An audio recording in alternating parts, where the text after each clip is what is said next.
வாங்க இன்னைக்கு நாம இந்தியாவின் சந்திரப் பயணம் அதாவது நம்ம சந்திரயானின் கதையை பத்தி முழுசா தெரிஞ்சுக்கலாம். இது உண்மையிலே ரொம்பவே உத்வேகம் கொடுக்கிற ஒரு கதை. சரி, முதல்ல ஒரு கேள்வியோட ஆரம்பிக்கலாமா? இந்த கேள்வி விண்வெளி ஆய்வு வரலாற்றையே மாத்தி எழுதிச்சுன்னு சொல்லலாம். அதுக்கு பதில் இந்தியா. ஆமாங்க, இது உண்மையிலேயே ஒவ்வொரு இந்தியரும் பெருமைப்பட வேண்டிய ஒரு தருணம். பல வருஷ உழைப்புக்கு கிடைச்ச வெற்றி. சரி, வாங்க இந்த முழு கதையும் விரிவா பார்க்கலாம்.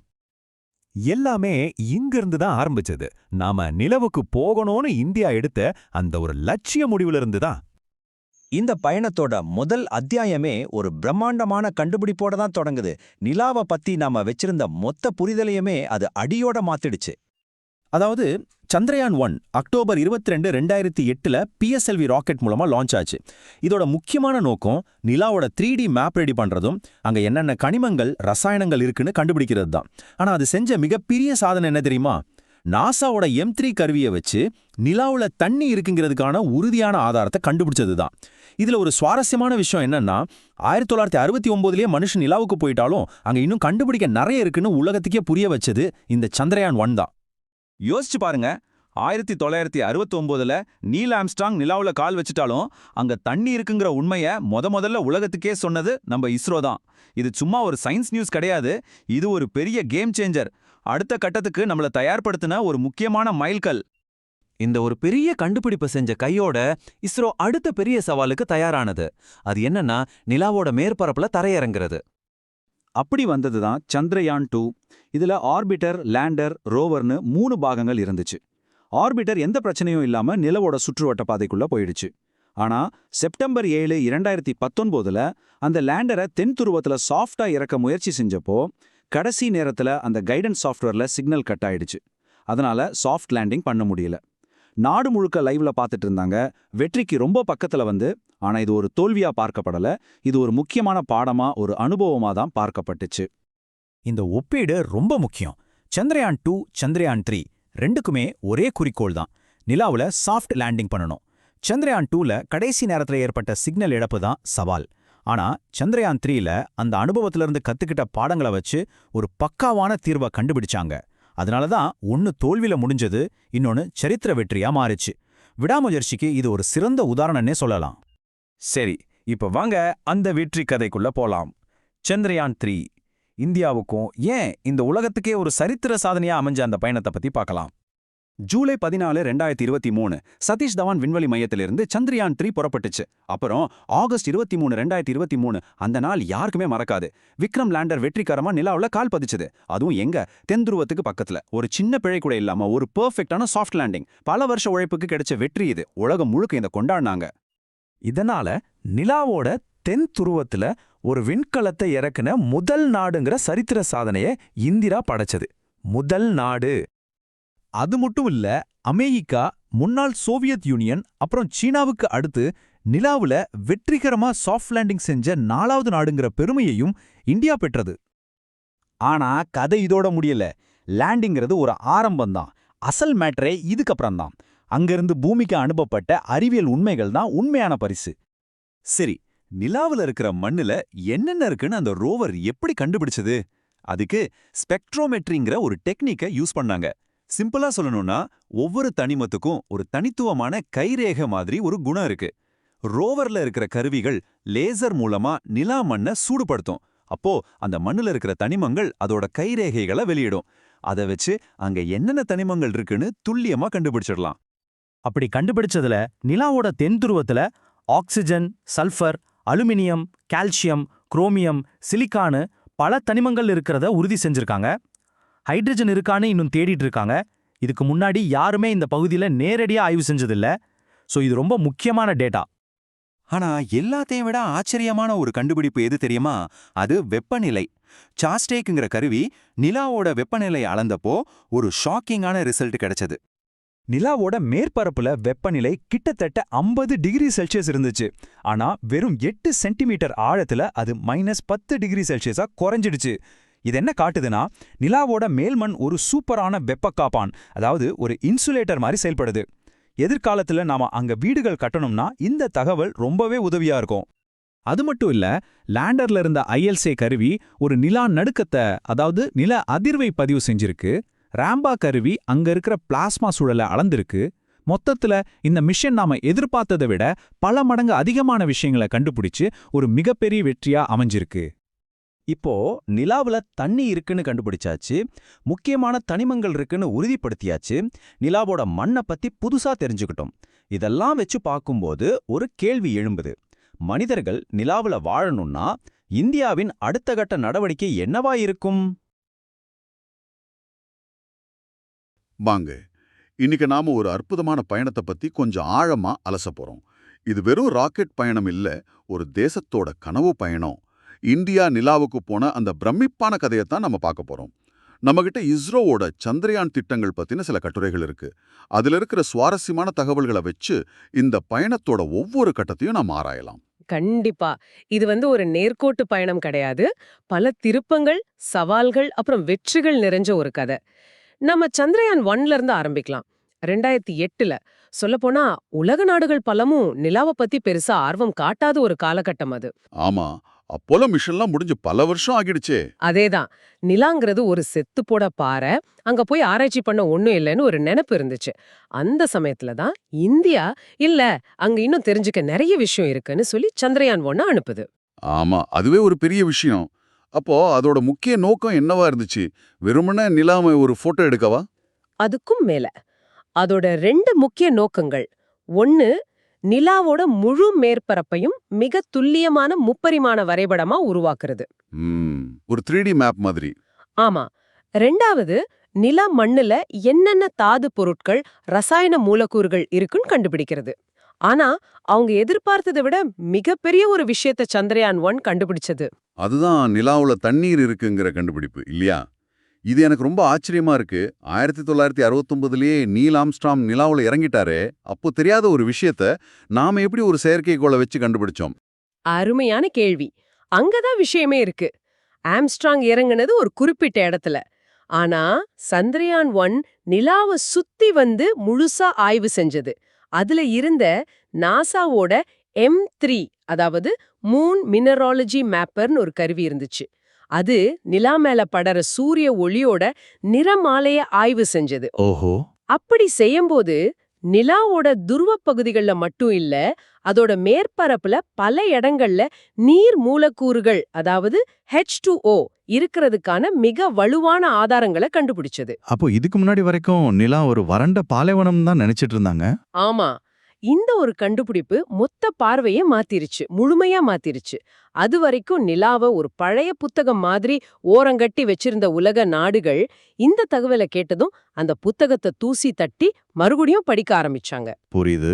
நிலா வெறும் பாறை அல்ல, அது ஒருவேளை எதிர்காலத்துல மனிதர்களுக்கு ஒரு முக்கியமான இடமா இருக்கலாம். அங்க தண்ணி இருக்கிறதுனால பல சாத்தியக்கூறுகள் இருக்குன்னு ஒரு புதிய அத்தியாயத்தை சந்திரயான் 1 தொடங்கி வச்சது.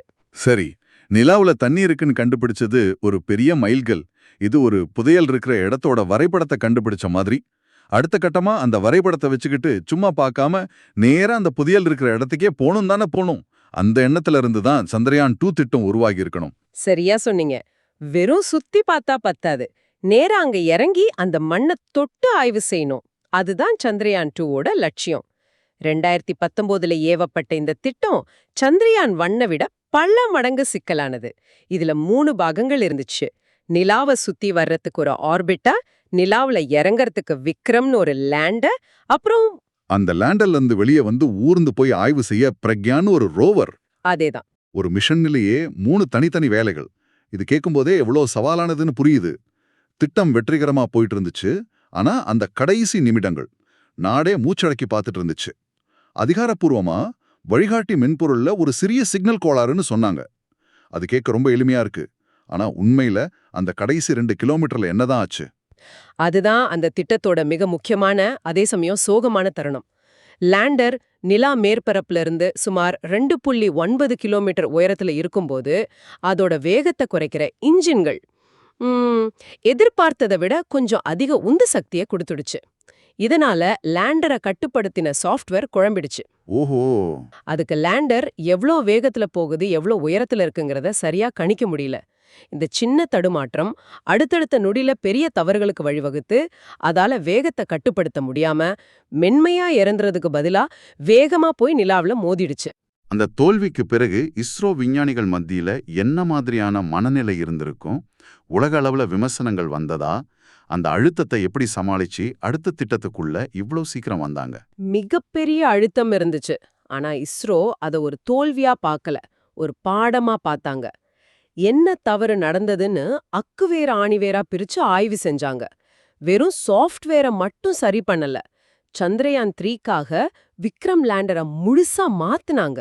என்ன மாதிரி மாற்றங்கள்? அதோட கால்களை இன்னும் பலப்படுத்தினாங்க, தாக்கி ஒருவேளை கொஞ்சம் கரடு முரடான இடத்துல இறங்குனா கூட உடையாம இருக்கணும்னு. அதிக எரிபொருளை சேர்த்தாங்க, ஏதாச்சும் கடைசி நேரத்துல இடத்தை மாத்துனா கூட அதுக்கு சக்தி இருக்கணும்னு. சரி. லேண்டரோட எல்லா பக்கமும் சோலார் பேனல்ஸ பொருத்துனாங்க, தாக்கி அது எப்படி இறங்கினாலும் சூரிய ஒளி அது மேல பட்டு சக்தி கிடைக்கும். ஆயிரக்கணக்கான தடவை சாஃப்ட்வேரை வெவ்வேறு சூழல்கள்ல சோதனை செஞ்சாங்க. அப்போ சந்திரயான் 2ஓட தோல்வி சந்திரயான் 3க்கு ஒரு வலுவான கவசத்தை கொடுத்திருக்கு.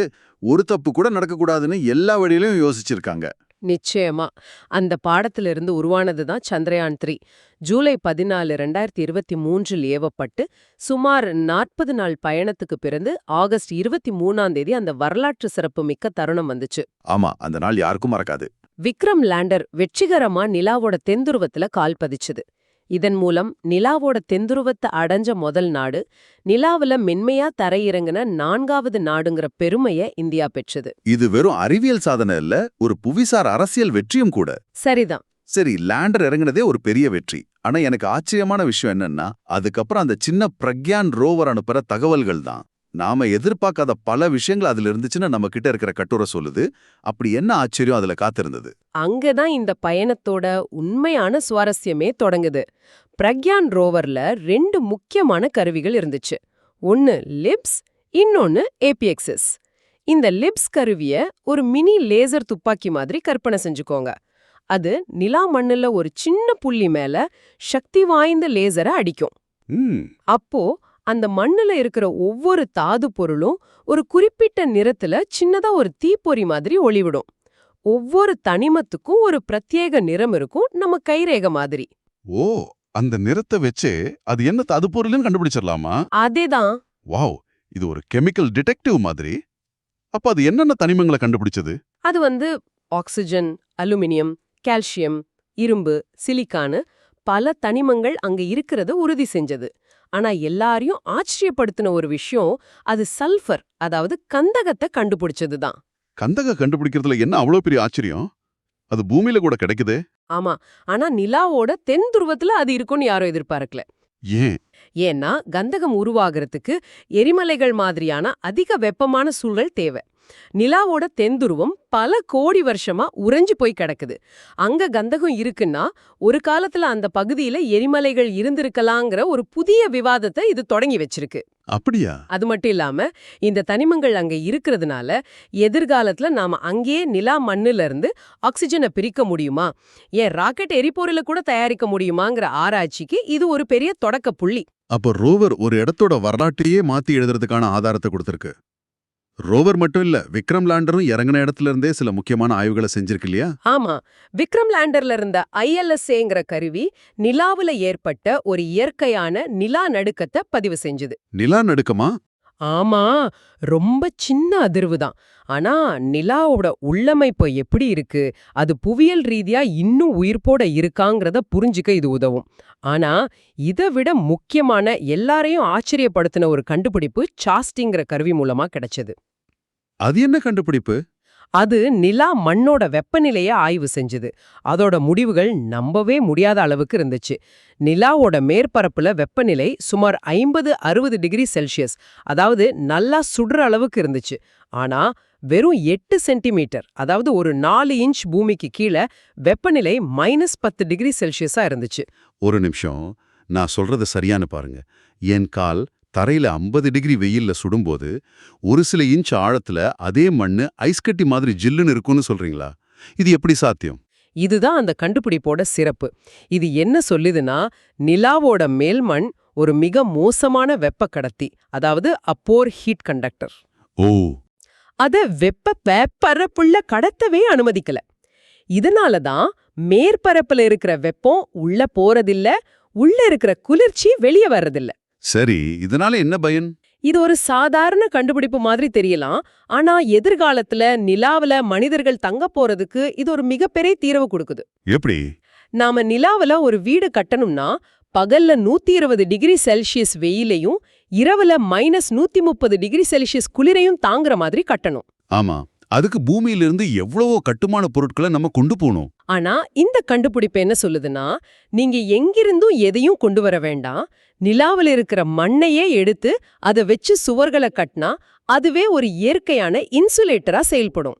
உள்ள இருக்கிற வெப்பநிலையை சீரா வச்சுக்கும். வாவ், இது உண்மையிலேயே ஒரு கேம் சேஞ்சர்.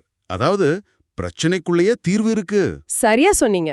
சரி, கடைசியா ராம்பாங்கிற கருவி பிளாஸ்மாவை பத்தி ஆய்வு செஞ்சதா நம்ம ஆதாரம் சொல்லுது.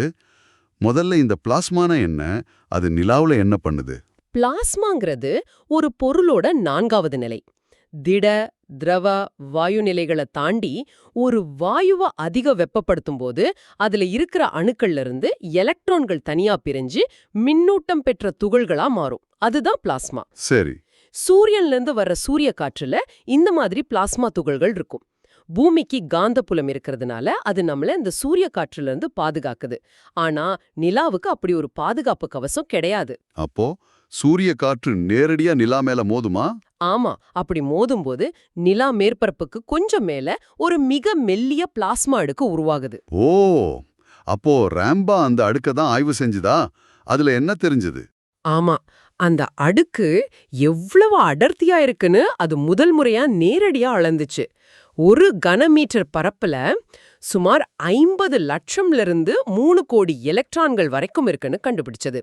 இந்த பிளாஸ்மா அடுக்கு ரொம்ப மெல்லிசா இருந்தாலும் அது சூரிய கதிர்வீச்சுக்கும் நிலா மேற்பரப்புக்கும் இடையில எப்படி ஒரு தொடர்பு இருக்குன்னு புரிஞ்சுக்க இது ஒரு முக்கியமான தகவல். அப்போ இந்த பயணத்தை ஒரு 3 பாகம் கொண்ட சினிமா மாதிரி பார்க்கலாம். சந்திரயான் 1 புதையலுக்கான ஒரு துப்பை கண்டுபிடிக்குது, அதாவது தண்ணீர். சரி. சந்திரயான் 2 அந்த புதையலை எடுக்க முயற்சி செஞ்சு ஒரு பெரிய சவாலை சந்திக்குது. ஆனா அதிலிருந்து ஒரு முக்கியமான பாடத்தை கத்துக்குது. குடைசியில சந்திரயான் 3 அந்த பாடங்களை வச்சு புத்திசாலித்தனமா செயல்பட்டு அந்த புதையல் பெட்டியை திறந்து உள்ள கந்தகம், வெப்பநிலை ரகசியம், நிலா நடுக்கம்னு பல ஆச்சரியமான விஷயங்களை நமக்கு காட்டுது. மிக சரியான சுருக்கம். சந்திரயான் திட்டங்கள் மூலமா, குறிப்பா சந்திரயான் 3 வெற்றியின் மூலம் நவீன நிலவு ஆய்வில் இந்தியா ஒரு தவிர்க்க முடியாத சக்தியா உருவெடுத்திருக்கு. இந்த திட்டத்தோட கண்டுபிடிப்புகள் நிலாவை பத்தின நமது உலகளாவிய புரிதலை அடுத்த கட்டத்திற்கு எடுத்துச் சென்றிருக்கு. நாம இனிமேல் நிலாவை ஒரு உயிரற்ற பாழையா பார்க்க முடியாது. இந்த உரையாடலின் முடிவில் உங்களுக்கு ஒரு சிந்தனை. நாம கடைசியா பேசின அந்த பிளாஸ்மா அடுக்கு பத்தி யோசிச்சு பாருங்க. சூரியன்ல இருந்து வர்ற ஆபத்தான கதிர்வீச்சிலிருந்து நிலாவை பாதுகாக்க அது ஒரு மெல்லிய கவசம் மாதிரி செயல்படுமா? இல்ல எதிர்காலத்துல நாம அங்க ஒரு தங்கு தளத்தை அமைக்கும்போது நம்மளோட நாசுக்கான மின்னணு கருவிகளையும் தகவல் தொடர்பையும் பாதிக்கிற ஒரு புதிய சவாலாது இருக்குமா? இதோட பதில் நிலாவுல நம்மளோட எதிர்காலத்தை நிர்ணயிக்கலாம்.